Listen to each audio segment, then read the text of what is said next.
Hi welcome back to the my channel. ಗೆಳೆಯರೇ, ನನ್ನ ಹೆಸರು ಸೀಮಾ.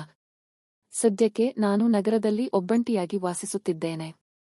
ಮದುವೆಯಾಗಿ 9 ವರ್ಷಗಳಾಗಿತ್ತು. 2 ವರ್ಷಗಳ ಹಿಂದಿನವರೆಗೂ ಜೀವನ ಚೆನ್ನಾಗಿತ್ತು. ಆದರೆ ವಿಧಿಯ ಆಟದಿಂದ ಆರೋಗ್ಯವಾಗಿದ್ದ ನನ್ನ ಗಂಡ ದಿಢೀರನೆ ನನ್ನನ್ನು ಬಿಟ್ಟು ಹೋದರು. ನಮ್ಮ ಮದುವೆಗೂ ಮುಂಚೆಯೇ ಅವರ ಅಪ್ಪ ಅಮ್ಮ ಸಹ ಇರಲಿಲ್ಲ. ಈಗ ನನಗೆ ಉಳಿದಿದ್ದು 2 ದಾರಿ, ಒಂದು ತವರು ಮನೆಗೆ ವಾಪಸ್ ಹೋಗುವುದು, ಇನ್ನೊಂದು ಸ್ವತಂತ್ರವಾಗಿ ಬದುಕುವುದು. ನಾನು 2ನೇ ದಾರಿ ಆರಿಸಿಕೊಂಡೆ. ಅದು ತುಂಬಾ ಕಷ್ಟ ಎಂದು ಗೊತ್ತಿತ್ತು. ಆದರೆ ನನ್ನ ಅಣ್ಣಂದಿರು ನನಗೆ ಸಹಾಯ ಮಾಡುತ್ತಿದ್ದರು. ತಿಂಗಳು ಮನೆ ಖರ್ಚಿಗೆ ಒಂದಿಷ್ಟು ದುಡ್ಡು ಕೊಟ್ಟಿದ್ದರು. ಆ ದುಡ್ಡು ಸಾಲದಿದ್ದಾಗ ನಾನು ಮನೆಯಲ್ಲಿ ಇರುವುದರ ಜೊತೆಗೆ ಬೇರೆಯವರ ಮನೆಗೆ ಅಡುಗೆ ಕೆಲಸಕ್ಕೆ ಹೋಗುತ್ತಿದ್ದೆ. ಹೀಗೆ ದಿನವಿಡೀ ನನ್ನ ಪಾಡಿಗೆ ನಾನು ಇರುತ್ತಿದ್ದೆ. ಆದರೆ ಸೂರ್ಯ ಮುಳುಗಿದ ಮೇಲೆ ನನಗೆ ಸಮಸ್ಯೆ ಶುರು ಆಗುತ್ತಿತ್ತು. ಏಕೆಂದರೆ 2 ವರ್ಷಗಳಿಂದ ಒಬ್ಬಂಟಿಯಾಗಿರುವ ನನಗೆ ಪ್ರತಿದಿನ ಒಂಟಿತನದ ಹಸಿವು ಕಾಡುತ್ತಿತ್ತು. ಯಾವಾಗಲೂ ಏನೋ ಬೇಕು ಎಂದು ಮನಸ್ಸು ಕೇಳುತ್ತಿತ್ತು. ಆದರೆ ಯಾರ ಹತ್ತಿರವೂ ಈ ವಿಷಯ ಹೇಳಿಕೊಳ್ಳುವ ಹಾಗೆ ಇರಲಿಲ್ಲ. ಹೀಗೆ ಸುಮಾರು ತಿಂಗಳು ಸುಮ್ಮನಿದ್ದೆ. ಒಮ್ಮೊಮ್ಮೆ ಸೂರ್ಯ ಬರುವವರೆಗೂ ಟಿವಿ ನೋಡಿಕೊಂಡೇ ಕೂರುತ್ತಿದ್ದೆ. ಆದರೆ ದಿನ ಕಳೆದಂತೆ ಇದು ನನಗೆ ದೊಡ್ಡ ಸಮಸ್ಯೆಯಾಗಿ ಕಾಡಲು ಶುರುವಾಯಿತು. ನನ್ನ ಒಂಟಿತನಕ್ಕೆ ಕೊನೆಯಿಲ್ಲ ಅನ್ನಿಸಲು ಶುರುವಾಯಿತು. ಹೀಗಿರುವಾಗ ಒಂದು ದಿನ ನಾನು ಎಂದಿನಂತೆ ಕೆಲಸ ಮುಗಿಸಿ ಸುಮಾರು ರಾತ್ರಿ 11 ಗಂಟೆಗೆ ಮನೆಗೆ ಬಂದೆ.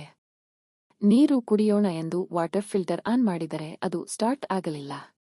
ಎಷ್ಟೇ ಚೆಕ್ ಮಾಡಿದರೂ ಆಗಲಿಲ್ಲ. ಮರುದಿನ ಪಕ್ಕದ ಮನೆಯವರ ಹತ್ತಿರ ನಂಬರ್ ತಗೊಂಡು ಫಿಲ್ಟರ್ ಸರ್ವಿಸ್ನವರಿಗೆ ಫೋನ್ ಮಾಡಿ ಸಮಸ್ಯೆ ಹೇಳಿದೆ. ಅವರು ಸರಿಯಾಯಿತು, ಇವಾಗ ಬೇರೆ ಕಡೆ ಇದ್ದೀನಿ, ಲೇಟ್ ಆಗುತ್ತೆ ಅಂದರು. ಸರಿ ಎಂದು ಹೇಳಿ ರಿಪೇರಿ ಮಾಡುವವರಿಗಾಗಿ ಕಾಯುತ್ತಾ ಮನೆಯಲ್ಲೇ ಕೂತಿದ್ದೆ. 1-2 ಗಂಟೆ ನಂತರ ಯಾರೋ ಬೆಲ್ ಮಾಡಿದಾಗ ಬಾಗಿಲು ತೆಗೆದೆ. ಅವರನ್ನು ನೋಡಿ ನನಗೆ ಶಾಕ್. ವಾಟರ್ ಫಿಲ್ಟರ್ ರಿಪೇರಿಗೆ ಬಂದವನು ನಮ್ಮ ಹಳೆಯ ಬಡಾವಣೆಯ ಹತ್ತಿರದ ಹುಡುಗ. ನನಗೆ ಪರಿಚಯ ಇದ್ದ ಅವನ ಹೆಸರು ಕಿರಣ್.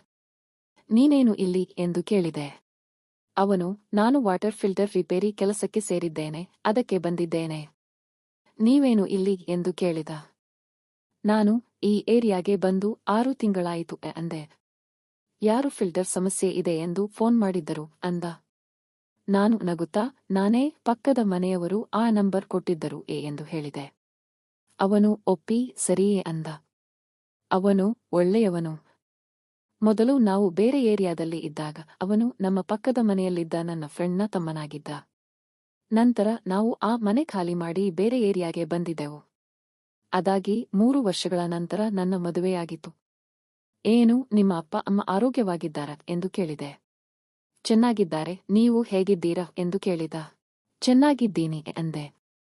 ಇಲ್ಲಿ ಯಾರು ಇದ್ದೀರಾ ಎಂದು ಕೇಳಿದಾಗ ಯಾರಿಲ್ಲ ಎಂದೆ.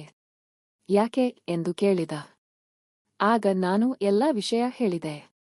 ಅವನು ಬೇಜಾರು ಪಟ್ಟುಕೊಂಡು ಸರಿಯಾಯಿತು, ನಾವು ಕೂಡ ಮೊದಲಿನ ಏರಿಯಾದಲ್ಲಿ ಇಲ್ಲ, ಇವಾಗ ಇಲ್ಲೇ ಪಕ್ಕದ ಏರಿಯಾದಲ್ಲಿ ಇದ್ದೀವಿ ಅಂದ.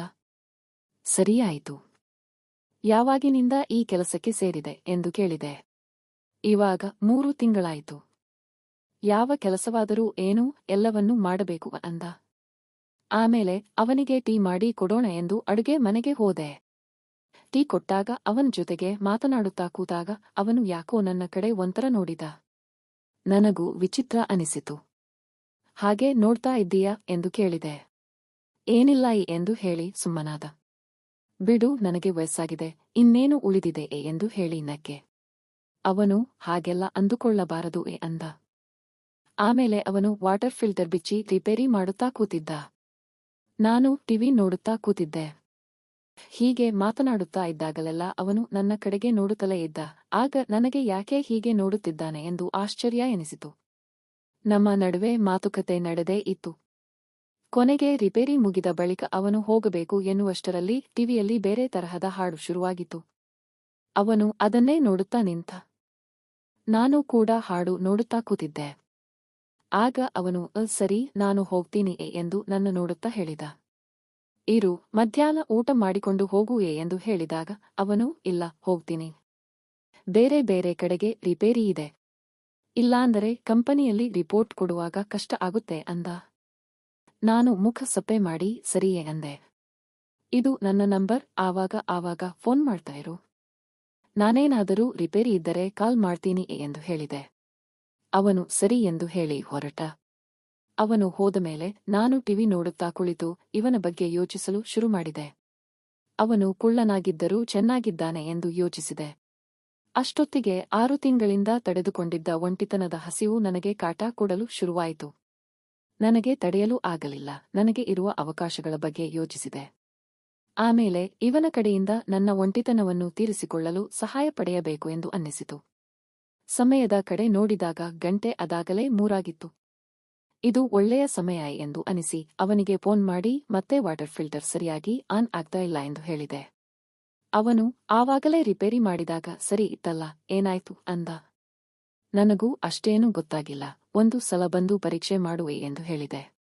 ಅವನು ಸರಿ 4 ಗಂಟೆಗೆ ಆ ಕಡೆಗೆ ಬಂದಾಗ ಬಂದು ಚೆಕ್ ಮಾಡ್ತೀನಿ ಅಂದ.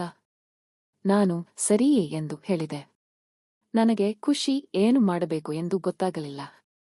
ಆಮೇಲೆ ಅವನು ಬಂದ. ಸರಿ, ಎಲ್ಲಿದೆ ಫಿಲ್ಟರ್, ಏನಾಗಿದೆ ಎಂದು ಕೇಳಿದ. ಗೊತ್ತಿಲ್ಲ ಎಂದು ಹೇಳಿ ಒಳಗೆ ಕರೆದು ಬಾಗಿಲು ಲಾಕ್ ಮಾಡಿದೆ. ಅವನು ಅಡುಗೆ ಮನೆಗೆ ಹೋಗಿ ವಾಟರ್ ಫಿಲ್ಟರ್ ಚೆಕ್ ಮಾಡಿದ. ಆದರೆ ನೀರು ಬರ್ತಾ ಇರಲಿಲ್ಲ. ಯಾಕೆ ನೀರು ಬರ್ತಾ ಇಲ್ಲ ಎಂದು ಯೋಚಿಸುತ್ತಿದ್ದಾಗ ನಾನು ಸರಿ, ನೀನು ರಿಪೇರಿ ಮಾಡ್ತಾ ಇರು, ಸ್ವಲ್ಪ ಕೆಲಸ ಇದೆ ಎಂದು ಹೇಳಿ ಒಳಗೆ ಹೋಗಿ ಅವನ ಮುಂದೆ ನಿಂತುಬಿಟ್ಟೆ. ಅವನಿಗೆ ಶಾಕ್ ಆಗಿತ್ತು.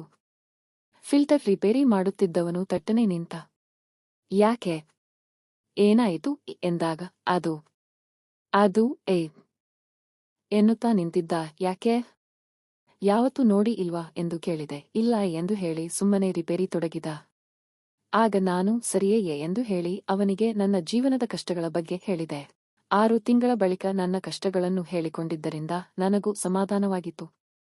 ಆಮೇಲೆ ತುಸು ಹೊತ್ತಿನ ಬಳಿಕ ಇದೇನು ಇಷ್ಟೆಲ್ಲ ಚೆನ್ನಾಗಿ ರಿಪೇರಿ ಮಾಡ್ತೀಯಾ ಎಂದು ಕೇಳಿದೆ. ಅವನು ಮೊದಲು ಯಾವತ್ತೂ ಮಾಡಿಲ್ಲ, ಆದರೆ ಇವತ್ತು ಮಾಡಿದ ರಿಪೇರಿ ಚೆನ್ನಾಗಿಯೇ ನನಗೆ ನೆನಪಿನಲ್ಲಿ ಉಳಿಯುತ್ತೆ ಅಂದ. ನಾನು ನಕ್ಕು ಸುಮ್ಮನಾದೆ. ಆಮೇಲೆ ಇಬ್ಬರೂ ಕಾಫಿ ಕುಡಿದು ಹಾಗೆ ಮಾತನಾಡುತ್ತಾ ಕುಳಿತುಕೊಂಡೆವು. ಆಮೇಲೆ ನಾನು ಅವನಿಗೆ ನನಗೊಂದು ಚಿಕ್ಕ ಕೆಲಸ ಸಿಗುತ್ತಾ, ಜೀವನ ಕಷ್ಟವಾಗಿದೆಯೇ ಎಂದು ಹೇಳಿದೆ. ಆಗ ಅವನು ಇನ್ಮೇಲೆ ನೀವು ಹೊರಗೆ ಕೆಲಸಕ್ಕೆ ಹೋಗಬೇಡಿ, ಇಲ್ಲೇ ಪಕ್ಕದಲ್ಲಿ ಒಂದು ಟೈಲರ್ ಅಂಗಡಿ ಹಾಕಿ, ಅದರಿಂದ ಚೆನ್ನಾಗಿ ಆದಾಯ ಬರುತ್ತೆ, ಇದರಿಂದ ನೀವು ಹೊರಗೆ ಹೋಗುವ ಅಗತ್ಯ ಕೂಡ ಇಲ್ಲ ಅಂದ. ನಾನು ಸರಿಯೇ ಎಂದು ಹೇಳಿದೆ. ಇದಾದ ಬಳಿಕ ಅವನು ಆಗಾಗ ಬಂದು ಫಿಲ್ಟರ್ ರಿಪೇರಿ ಮಾಡುತ್ತಲೇ ಇದ್ದ. ಹೀಗೆ ಒಂದಿಷ್ಟು ದಿನಗಳ ಬಳಿಕ ಅವನಿಗೆ ಮದುವೆ ಆಗಿಬಿಟ್ಟಿತ್ತು. ಅಷ್ಟೊತ್ತಿಗೆ ನಾನು ನನ್ನ ನಂಬರ್ ಬದಲಾಯಿಸಿ ಬೇರೆ ಏರಿಯಾಗೆ ಬಂದುಬಿಟ್ಟಿದ್ದೆ. ಫ್ರೆಂಡ್ಸ್, ಈ ಕತೆ ಇಷ್ಟವಾಗಿದ್ದರೆ ಇದಕ್ಕೊಂದು ಲೈಕ್ ಕೊಟ್ಟು ನಮ್ಮ ಚಾನೆಲ್ ಸಬ್ಸ್ಕ್ರೈಬ್ ಮಾಡಿಕೊಳ್ಳಿ. ಗೆಳೆಯರೇ, ಇಂತಹ ಕಾಲ್ಪನಿಕ ಘಟನೆ ಕತೆಗಳಂತೆ ನಿಜ ಜೀವನದಲ್ಲಿ ಮಾಡಿದಲ್ಲಿ ಜೀವ ಮತ್ತು ಜೀವನಕ್ಕೂ ತೊಂದರೆಯಾಗುತ್ತದೆ. ಹಾಗಾಗಿ ಇಂತಹ ಕಾಲ್ಪನಿಕ ಕತೆಗಳಿಗೆ ಪ್ರಾಮುಖ್ಯತೆ ನೀಡಬಾರದು. ಉತ್ತಮ ಸದ್ಗುಣದ ಜೀವನ ನಡೆಸಬೇಕು. ಜೊತೆಗೆ ನಮ್ಮ ಬದುಕನ್ನು ಹಸನಾಗಿಸುವ ಕತೆಗಳನ್ನು ಓದಿ ಸ್ಫೂರ್ತಿಯನ್ನು ಪಡೆಯಬೇಕು. ಗೆಳೆಯರೇ, ಈ ಕತೆ ಇಷ್ಟವಾಗಿದ್ದರೆ ಲೈಕ್ ಮಾಡಿ, ಚಾನೆಲ್ ಸಬ್ಸ್ಕ್ರೈಬ್ ಮಾಡಿ.